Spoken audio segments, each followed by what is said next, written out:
여러분 안녕하세요. 저는 이번 학기 전자기학이라고 하는 교과목으로 여러분과 함께 만나게 된 정보통신과의 홍희식 교수입니다. 지난 1학기에 공업수학으로 함께 했었는데요. 2학기 들어서는 좀 강의실에서 여러분들의 얼굴을 마주 대하면서 강의를 하고 싶었는데 코로나 상황이 또 여의치 않네요. 그래서 또 이번 학기에도 불가피하게 온라인 수업이 주로 진행이 될 것 같습니다. 기대 같아서는 대면 수업이 어느 정도 일부라도 진행이 됐으면 하는데 상황을 또 보아야 될 것 같습니다. 자, 하여간 여러 가지 여러분들도 대학 생활을 다양하게 하면서 또 친구들과 또는 여러 가지 동아리 활동도 하고 또 교수님과의 또 밀접한 이런 관계를 또 형성하고 싶어하는 마음이 굴뚝 같겠으나 여러 가지로 이렇게 불편하고 부족한 그런 시간들로 진행이 되고 있어서 무척 안타깝게 생각합니다. 그럼에도 불구하고 일단 한 학기 동안 우리가 온라인 수업을 진행해 봤기 때문에 좀 더 내실 있는 그런 강의가 될 수 있도록 저도 노력하고 여러분도 좀 더 적극적으로 참여해 주시기 바라겠습니다. 이번 시간은 첫 시간이고 해서 전자기학, 원래 이제 전기자기학이라고 하죠. Electromagnetics. 그래서 전기자기학이라고 하는 이런 교과목을 가지고 여러분과 함께 공부를 해 나갈 텐데요. 첫 시간이고 해서 이 과목이 어떠한 내용들을 다루고 있고 이 과목이 여러분들의 앞으로의 전공에 어떤 위상을 차지하고 있는지 이런 부분들을 가지고 간략히 교과목 우선 이 전자기학은 주당 3시간에 3학점이 부여되어 있습니다. 교재로는 전자기학의 개념 원리라고 하는 책을 교재로 사용하고 제가 지은 책입니다. 복두 출판사에서 나왔고요. 제 이름은 홍희식이고요. 여기 잘못됐구나. 2호간이 지금 이제 1호간이 2호간이 됐죠. 제가 있는 곳은 2호간 626호에 있습니다. 그래서 항상 이 전자기학을 공부하면서 의문나는 사항이 있다거나 질문 사항이 있으면 이 626호로 오면은 여러분 도움을 받을 수 있을 것입니다.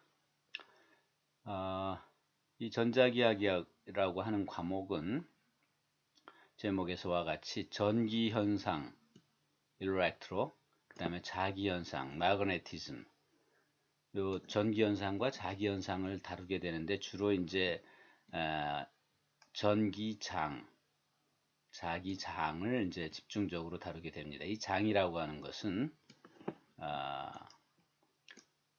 저희 공간이죠. 영어로 얘기하면 이거를 field라고 얘기합니다. field. 운동장 뭐 하는 거죠? 운동할 수 있는 그런 공간이죠. field. 장이라고 합니다. 장. 그래서 전기장 하게 되면 전기적인 힘이 미치고 있는 공간. 마찬가지로 자기장 하게 되면 자기적인 힘이 미치고 있는 공간. 전기장 하게 되면 이제 플러스와 마이너스로 이루어져 있죠. 전기가 이제 플러스와 마이너스가 서로 상호작용을 일으켜서 이 사이에 어떤 힘이 작용하게 됩니다. 서로 잡아당긴다거나 또는 밀치는 힘이 작용하게 되죠. 자기장도 마찬가지로 N극과 S극 사이에 힘이 작용하듯이 마찬가지 중력장 여러분들이 우리가 생활하고 있는 이 생활 공간도 중력이 작용하고 있는 공간이죠. 그래서 이 중력장 하게 되면 중력이 존재하고 있는 이 공간 이걸 이야기하게 됩니다. 그래서 전기장과 자기장을 설명하면서 여러분 우리가 이제 생활하고 있는 중력장과 비교해서 설명을 드리면 좀 이해가 빠를 거라고 생각이 됩니다. 그래서 이 전자기학이라고 하는 교과목은 전기 분야라든가 또는 이제 전기과, 전자과, 또 여러분이 속해 있는 통신과, 통신 분야에서 공통적으로 배우는 기본 교과목에 해당이 됩니다. 그래서 어떤 전공으로 뻗어나가건 간에 기본적인 어떤 전기와 자기에 대한 기본적 사항들을 충분히 바탕에 두고 하게 되면은 이해가 이제 빠르게 될 것입니다. 제가 비교해서 여러분들이 지난 학기 때 회로 이론을 배웠죠. 회로 이론, 서킷 시어리.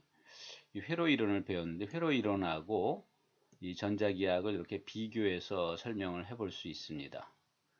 네, 회로 이론을 여러분들이 이제 지난 학기 때는 주로 아마 직류 회로에 대한 해석을 배웠을 것입니다. 그래서 이번 학기 이제 2학기에는 본격적으로 교류 회로를 배우게 되죠. 그렇게 해서 이제 회로 이론에 대한 기본적인 틀을 만들게 되는데, 기본적인 회로 이론을 배우고 나면은 이어서 이제 다양한 형태의 회로들을 이제 살펴보게 됩니다. 이게 이제 전자 회로죠.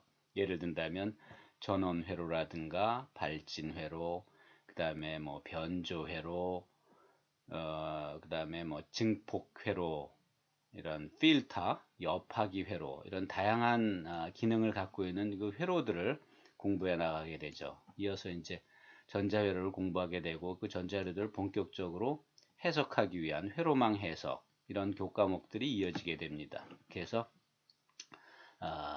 종국에는 이제 기본 그 회로들에 대한 그 지식을 통해서 그런 것들을 활용해서 다양한 응용 회로들을 설계할 수 있는 그런 바탕이 마련된다고 볼 수가 있죠. 그래서 이런 이 방향으로 어떤 그 능력을 키워나가는데 가장 기초가 되는 것이 바로 이제 회로 이론이라고 볼 수 있습니다. 이제 회로 이론에서부터 이와 같은 내용들이 이렇게 쭉 펼쳐진다, 이렇게 볼 수가 있죠. 마찬가지로 또 한 가지 분야가 바로 이제 전자기학, 이번 학기 때 여러분들이 접하게 되는 전자기학인데, 이 전자기학이라고 하는 거 조금 아까 얘기했듯이 전기 현상과 자기 현상을 우리가 다룬다고 이야기했습니다.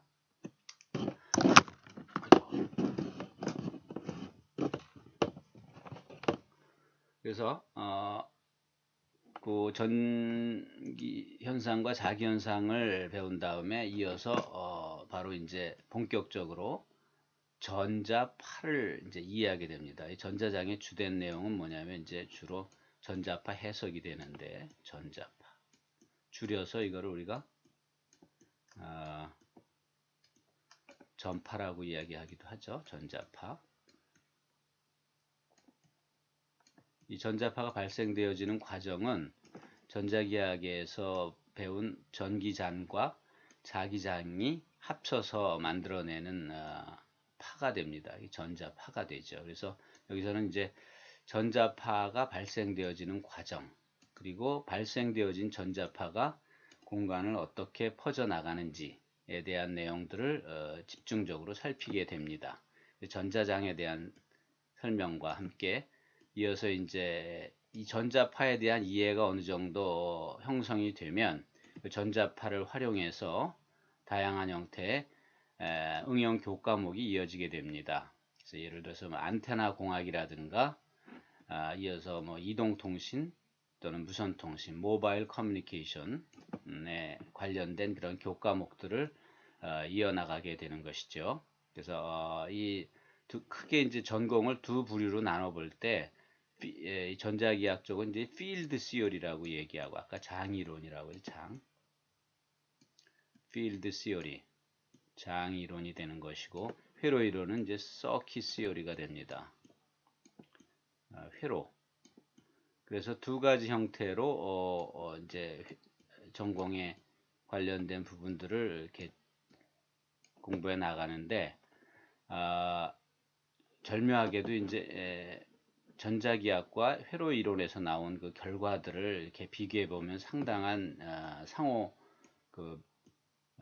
상관성을 이제 갖게 됩니다. 이런 것들도 나중에 이제 쭉 교과목을 이수해 나가다 보면 여러분들이 이제 정리 단계에서 이런 것들을 발견할 수 있습니다. 그래서 이러한 그 필드 시어리와 서킷 시어리의 기본이 되는 교과목이 바로 이 두 교과목이라고 볼 수가 있죠. 전자기학과 회로 이론 이 두 교과목을 통해서 여러분들이 앞으로 공부해 나갈 그런 다양한 그 교과목들, 다양한 그런 전공들을 손쉽게 접해 나갈 수 있으리라고 생각을 합니다. 그래서 이번 학기 전자기학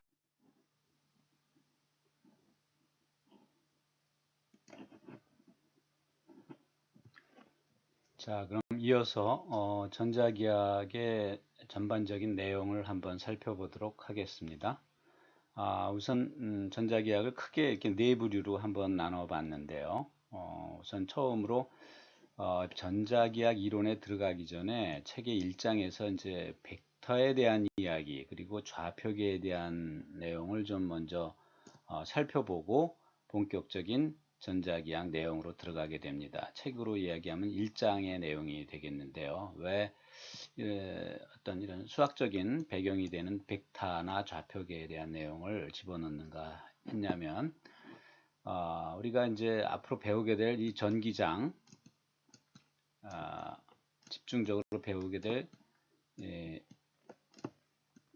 전기장과 자기장이 있다고 그랬죠. 전기적인 힘이 작용하고 있는 공간, 또 자기적인 힘이 존재하고 있는 그 공간, 이 자기장과 전기장을 이제 집중적으로 공부하게 되는데, 이 대상이 되는 전기장과 자기장들이, 전기장은 이제 electric field에서 E로 보통 표시를 하고요. 자기장은 자기라고 해서 이제 H로 표시를 하게 되는데, 이런 그 양들이 반드시 방향성을 가지고 있어요. 방향성을 갖고 있는 벡터라고 하는 것이죠. 벡터. 일장에서 다시 이제 집중적으로 살펴보겠지만, 이 벡터라고 하는 양이 되는데, 항상 이 전기장과 자기장을 다루게 되면 방향성을 고려해야 돼서 벡터에 대한 기본적인 이해가 바탕이 되면 이 전기장과 자기장을 이해하는데 아주 도움이 됩니다. 그래서 본격적인 내용을 들어가기에 앞서서 벡터에 대한 어떤 기본 개념을 우선 좀 그 정리를 하고, 그 다음에 이 장이라고 하는 것이 아까 공간이라고 이야기를 했죠. 공간. 그래서 공간에 대한 개념이 좀 필요하게 돼요. 그래서 공간에 어떤 존재하는 특정한 점이라든가 특정한 벡터를 표현하기 위해서는 기준이 필요하게 되는데, 그 기준을 제공해 주는 것이 바로 뭐냐면 좌표계라고 하는 것이죠. 우리가 흔히 망망대해에서 배가 표류할 때 구조 요청을 했다고 합시다. SOS를 쳤는데 그 배가 지금 좌초되거나 지금 표류하고 있는 위치를 누구나 다 객관적으로 파악할 수 있는 그런 정보가 되기 위해서는 기준이 되는 어떤 기준이 필요하게 되죠. 그래서 그 기준을 제공하는 것이 바로 좌표계가 됩니다. 그래서 어떤 공간적인 내용들을 우리가 살펴보려면 필히 이제 좌표가 필요하게 돼서 좌표에 대한 이야기, 이 두 가지에 대한 이야기를 먼저 살펴본 다음에 이제 본격적으로 전기장 이론에 들어가게 됩니다. 전기장 이론이 2장서부터 5장까지 이어지게 되는데, 이것이 이제 요번 학기의 주된 내용이 됩니다. 그래서 이제 여기서는 이제 전기장에 관한 내용들, 지금 이야기한 electric field가 되겠죠. electric field가 이제 주인공이 되겠습니다. electric field가. 이어서 이제 그 다음 학기에서는 이제 이어서 자기장에 관한 내용, magnetic field에 대한 이야기를 이제 이어가게 되고, 이 두 가지를 합쳐서 최종적으로 우리가 결론을 맺는 것이 뭐냐면 이제 전자파입니다. 전자파 이론인데, 이 전자파라고 하는 것은 전기장과 자기장의 상호작용에 의해서 발생하게 됩니다. 그래서 우리가 흔히 이제 이야기하는 전파가 바로 전자파를 줄임말이 되겠죠. 전파가 됩니다. 전파. 엘렉트로마그네틱 웨이브가 되는 거죠. 웨이브. 그래서 이 전파가 이제 형성되는 그 과정들을 여기서 이제 집중적으로 살펴보게 됩니다. 그래서 이 전자파 이론에 의해서 이제 전자파가 생겨나는 발생하는 과정, 어떻게 해서 발생되어지는가, 그리고 발생되어진 전자파는 공간을 어떠한 형태로 퍼져나가는가, 퍼져나가면서 어떤 규칙성을 가지고 공간을 퍼져나가는가, 이러한 전자파의 특성 등을 살피게 됩니다. 여기까지가 이제 전자기학의 최종적인 내용이라고 살펴볼 수가 있고, 특히 이제 이번 학기에는 주로 이제 일렉트릭 필드에 대한 전기 장애에 관한 내용에 이제 집중이 되어 있습니다. 그래서 이제 전기장 내용을 잘 파악하게 되면은 이 자기장은 아주 쉽게 전기장에서 나왔던 내용들과 아주 흡사한 형태의 그런 내용들이 또 이어지게 되고, 이 두 가지를 통해서 결국 이제 전파에 대한 이해로 이어지기 때문에 이렇게 처음 시작하는 이 전기장에 관한 그 내용들을 잘 정리해 둘 필요가 있겠습니다. 이렇게 해서 이제 전자파에 대한 이해가 어느 정도 이제 생기고 나면 이 전자파를 이제 활용해서 다양한 그 교과목이 이어지게 됩니다.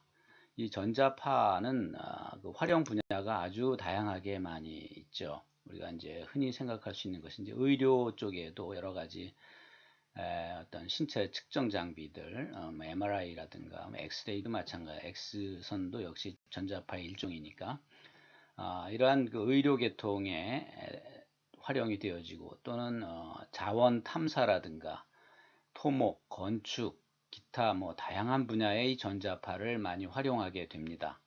그래서 아주 그 활용 범위는 상당히 다양하게 많은데, 특히 우리 이제 정보통신과에서는 이 전자파를 어디에 활용하냐면 어디에 활용하게 되겠습니까? 그렇죠? 우리 전자파를 통신에 활용하게 되죠. 통신. 그래서 전파통신이라고 이야기를 하기도 하고 무선통신이라고 이야기를 하기도 하죠. 우리가 통신하게 되면 이제 정보를 실어 나르는 기술이라고 볼 수 있는데, 정보를 실어 나르는 방법에는 크게 두 가지가 있죠. 처음에는 그 케이블을 통해서 통신 케이블을 통해서 정보를 실어 나를 수도 있고, 공간을 통해서도 정보를 실어 나를 수가 있는데, 이 공간을 통해서 실어 나를 때에는 바로 이 전자파를 활용하게 되는 겁니다. 전자파를 통해서 정보를 전자파에 실어서 공간을 통해서 이제 퍼져나가게 되는 것이죠. 그렇게 해서 이제 그 전자파에 대한 이해가 이제 이루어지면 그 다음에 전자파를 활용한 교과목들이 그 다음에 계속 이어집니다. 마이크로웨이브, 초고주파 공학이라든가 안테나 공학. 그러니까 안테나라고 하는 것은 이제 어떤 전기적인 에너지를 받아서 공간상에다가 전파 형태로 이렇게 퍼뜨리기 위한 그런 장치라고 볼 수가 있죠. 안테나. 또 반대로 공간상을 퍼져온 정보를 안테나를 통해서 수집할 수도 있죠. 수집해서 그거를 송수신기와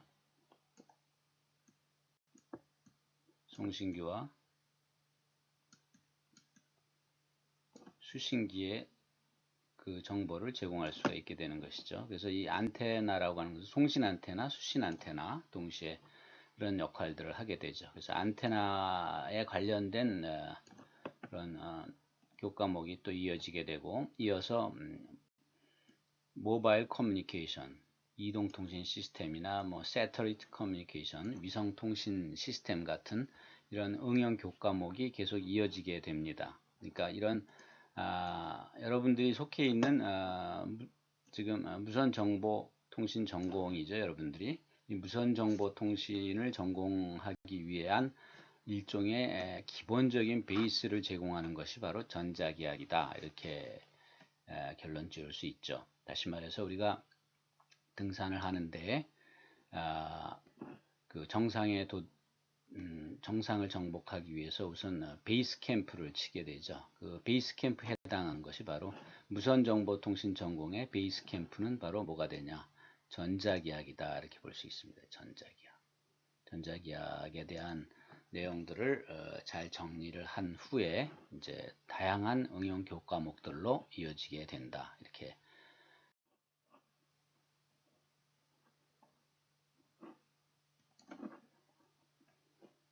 자, 그러면 서두에 말씀드린 대로 우선 그 전자기학의 본론에 들어가기에 앞서서 전자기학을 좀 더 충실하게 이해하기 위한 바탕으로서 벡터와 좌표계에 대한 이야기부터 시작을 해보도록 하겠습니다. 오늘은 1장의 내용으로서 벡터와 좌표계에는 어떠한 내용들을 공부하게 되는지에 대한 내용만 설명을 하고 마치도록 하겠습니다. 우선 이 1장에서는 이 전자기학을 이제 공부해 나가는데 아주 필수적으로 필요한 그 개념이 바로 이제 벡터에 대한 개념이 된다고 그랬죠. 왜 그러냐면 우리가 배우게 될 전기장, 이번 학기는 이제 주로 이제 전기장을 다루게 되는데, 이 장은 아까 공간이라고 이야기를 했죠. 전기적인 힘이 미치고 있는 이 공간, 전기장에 대한 내용을 주로 다루게 되는데, 이 전기장 자체가 벡터이기 때문에, 방향성을 가지고 있는 벡터이기 때문에 벡터에 대한 어떤 기본적인 개념이 필요하고, 또 벡터를 연산이 좀 필요하게 됩니다. 그리고 이게 존재하는, 전기장이 존재하는 곳이 어디냐 하면 공간이라 이거죠. 공간이기 때문에 공간 개념이 어느 정도 필요하게 됩니다. 그래서 공간상에 이 벡터를 어떻게 표현할 것인가, 표현하기 위해서는 뭔가 아까도 얘기했지만 어떤 기준이 되는 좌표계가 필요하다, 이렇게 이야기를 했죠. 여러분들이 아마 좌표계 하게 되면 이제까지 살펴본 좌표계, 알고 있는 좌표계는 이제 직각좌표계가 있습니다. 직각좌표계, X축, Y축, Z축으로 하는 직각좌표계가 있고, 또 경우에 따라서는 이제 여기서 다시 나오겠지만은 다양한 형태의 기준들을 제시하는데 원통좌표계라고 하는 것이 있습니다. 원통좌표계. 그 다음에 마지막으로 구좌표계. 세 개의 그 좌표계가 있는데 각각의 장단점이 있습니다. 그래서 상황에 따라서 이런 경우에는 직각좌표계를 이용하는 것이 훨씬 문제를 쉽게 해결할 수 있다. 또 어떤 경우에는 이거는 원통좌표계로 표현하는 것이 훨씬 편리하다. 또 어떤 경우에는 이거는 구좌표계로 표현하는 것이 훨씬 편하다. 이제 그런 상황들이 있죠. 그래서 세 개의 좌표계를 상호 이렇게 다 파악하고 있는 것이 유리할 것입니다. 그리고 경우에 따라서는 이 세 개의 좌표계 사이에 어떤 변환도 가능하게 됩니다.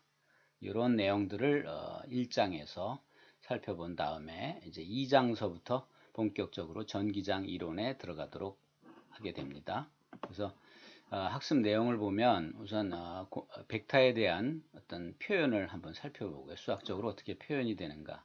가장 중요한 키가 되는 것이 바로 요건데, 벡터에서 가장 키가 되는 것은 연산 중에서 이제 내적과 외적이 있습니다. 외적.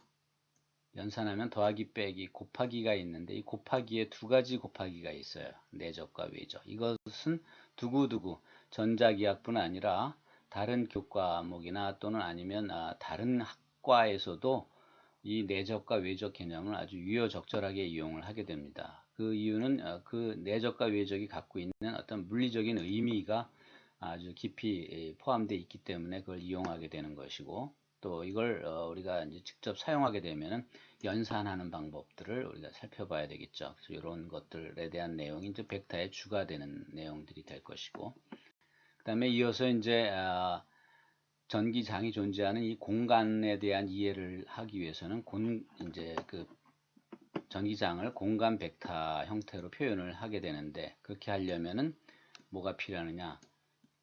좌표계가 필요하다고 그랬죠. 좌표계.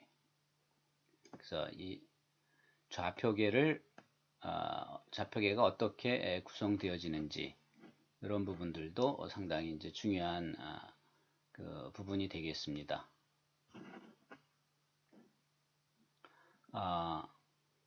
이어서 그 필요에 따라서 이 좌표계 사이의 상호 관계를 통해서 좌표계 변환을 시도할 수가 있습니다.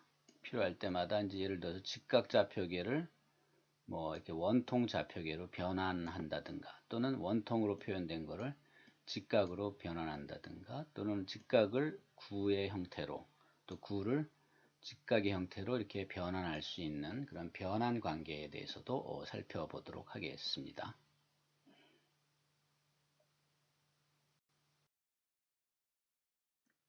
구체적으로는 일장의 전체적인 목차를 보면 우선 벡터가 뭔지, 벡터에 대한 정의를 살펴보고, 그리고 벡터의 연산 중에서 가장 기본적인 더하기 빼기, 그 다음에 이제 그 벡터를 한번 표현해 보도록 할 겁니다. 공간에다가 어떻게 표현할 수 있는지. 그 다음에 요 이제 벡터 길이의 연산 중에서 곱하기가 있는데 내적과 외적이 있습니다. 내적과 외적을 집중적으로 살펴볼 것이고요. 우리가 이제 좌표계가 필요하다고 이야기했는데 좌표계에는 이제 직각좌표계 외에도 바로 뭐가 있다고 했냐면 원통좌표계나 구좌표계가 있다고 이야기를 했죠. 그래서 이 각각의 좌표계들은 어떻게 구성이 되어지고 그 원통이나 구좌표계에서 는 임의의 공간 벡터나 특정한 점을 어떤 식으로 표현할 수 있는지에 대한 내용들을 살펴보도록 하고, 필요에 따라서 좌표계끼리 서로 변환을 시도해 볼 수도 있습니다. 아까 이야기했듯이 원통 좌표계로 표현되어 있는 것을 구좌표계로 또 이렇게 변환해서 표현할 수가 있게 되죠. 그 관계를 여기서 살펴보도록 할 것입니다. 이렇게 해서 1장의 전반적인 내용들을 살펴본 다음에 이제 2장부터는 본격적으로 전기장 이론에 들어가도록 그렇게 하겠습니다. 오늘은 여기까지, 첫 시간은 여기까지 설명한 것으로 마치도록 하겠습니다. 수고하셨습니다.